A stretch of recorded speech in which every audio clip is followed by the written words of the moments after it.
الكويت ما اكتفت باللي حصلته بالقرار 833، اجت انشأت ميناء مبارك.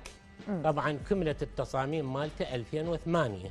هذا الميناء طلبوا من عندنا بوقتها، انا كنت وزير نقل، طلب من عندي الوزير السيد اسمه اعتقد البصيري، طلب ربط سككي، فاني رفضت انطي ربط سككي. فالميناء توقف ما تنفذ 8 9 10. طب دقيقة، رفضك ما اجى بتأثير حكومي انه لا اتراجع عن قرارك او شيء من القبيل، لو ما كان اكو تدخل؟ لا ماكو تدخل حكومي، لان انا شكلت لجنه فنيه. احنا اذا انطينا ربط سككي للكويت او اذا انطينا ربط سككي الى ايران، انا رفضت ايران والكويت مو بس الكويت. هل توجد منفعه اقتصاديه للعراق؟ اجينا اللجنه شكلنا اذا انطينا ربط سككي للكويت البواخر راح تتوجه الموانئ الكويت، راح نخسر اجور وعوائد السفن، اجور وعوائد الوكالات البحريه، خدمات بحريه، فرص عمل، عمال شحن وتفريغ، كلها راح يصير جانبي كويتي. فانا طرحت هذا في مجلس الوزراء العرب في القاهره، بناء انه السيد وزير النقل الكويتي اشتكى قال يعني احنا العراق ما يقبل يعطينا ربط سكك. قلت لهم اني راح اخسر، قالوا صحيح انت تخسر، لكن هذا تكامل اقتصادي عربي واخوه عربيه واحنا نريد نسوي ربط بيننا. قلت لهم ما يخالف ننطي ربط، بس مقابل شنو؟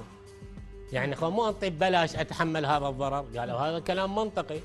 فاني طلبت انه احنا حتى نعطيك ربط سككي لازم تتراجع عن بعض فقرات القرار 833. جيد.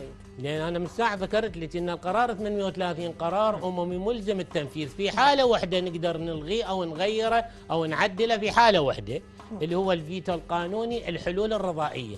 اذا الجانب الكويتي وافق انه يتراجع عن بعض فقرات 833 ما يجبره مجلس الامن يقول له لا ما من حقك، لا. فاني شلون اقنع الجانب الكويتي انه يتراجع عن هذه الفقره؟ بالتوسل والترجي مستحيل. بعد ايمن بالملفات، احنا عندنا ملفات، انا تحت يدي 9 ملفات.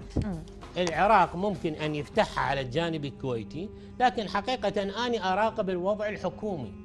الحكومي مزاجه مع الكويت، الحكومه ماكو داعي اثير ملفاتي، لكن ليعلم الجانب الكويتي ان هذه الملفات اذا مو اليوم بكره، مو هاي الحكومه بعدها، يعني الحكومه السابقه الاسبق من عندها صوتت على اتفاقيه خور عبد الله، مع العلم البرلمان العراقي صوت عليها انها اتفاقيه مذله. زين، موقع ميناء مبارك هسه واحد يقول يابا انت شعليك الكويت دا تبني ميناء باراضيها بمياهها، انت يا مالتك لا، مو من حقها تبني باراضيها وبمياهها حسب الماده